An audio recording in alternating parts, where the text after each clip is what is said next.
Hi, it's Pomeni Babela, the Social Critic. It's the 8th of May, 2016, Johannesburg, South Africa. It's a little bit chilly. I think it's beginning of winter.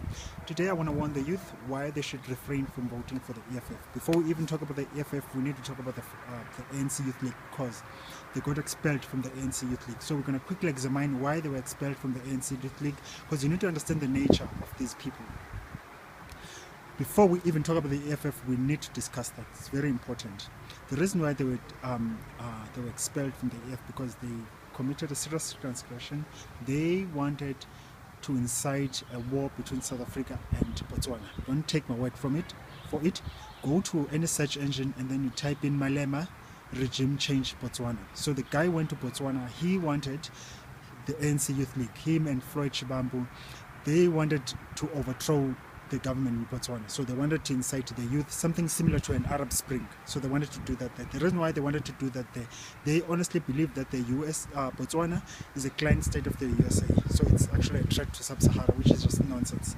Anyways, Botswana is tied by the economy and by treaty to the US. It's a US ally. So an attack in Gaborone is an attack to Washington. So if you're gonna want a regime change in Botswana, USA will bomb the ish out of you. A long story short, that's why they were expelled. So they were expelled and then they formed their own party. And then if you look at their party, their policies, they have a number of policies they're not going to compromise on. They have this policy, radical policy of land. It's not really land distribution, it's appropriation of land without compensation. Okay, basically what they want to do is they want to amend the constitution. The constitution is there to protect the citizen, us, from the government, from government abuse. So that's why we have the constitution. South Africa is a republic, not a democracy. It's governed by the constitution. That thing protects us. So my private property is protected by that book, the constitution. So what they want to do now, they want to create an amendment to that book so that the government is able to come and take land without compensation. It's all nice and dandy now. They want to do that to white people. The last time I checked, I'm like, it's fine. They want to do it to white people. But in the future, what they're going to do is they're going to find coltan, gold, or whatever in Soweto, and then they're going to use the same clause to take the land without compensation, and then they ship you off to a barren land somewhere with RDP houses. It happens all the time. If you do not understand what I'm saying, you do not understand history.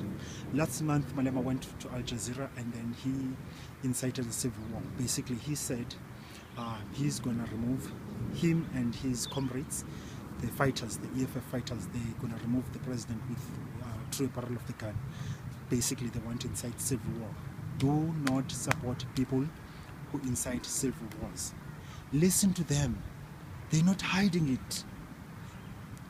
Joseph Stalin said, words are one thing, actions another. These guys, they're not even hiding it. They are telling us their intentions. Why do we support them? Why do we do stupid, silly shit like that? Like, we need to grow up. You know, I'm talking to you, black youth. You need to grow up. You need to think and learn. Before you even vote, just check the credentials of the person you're voting for on LinkedIn.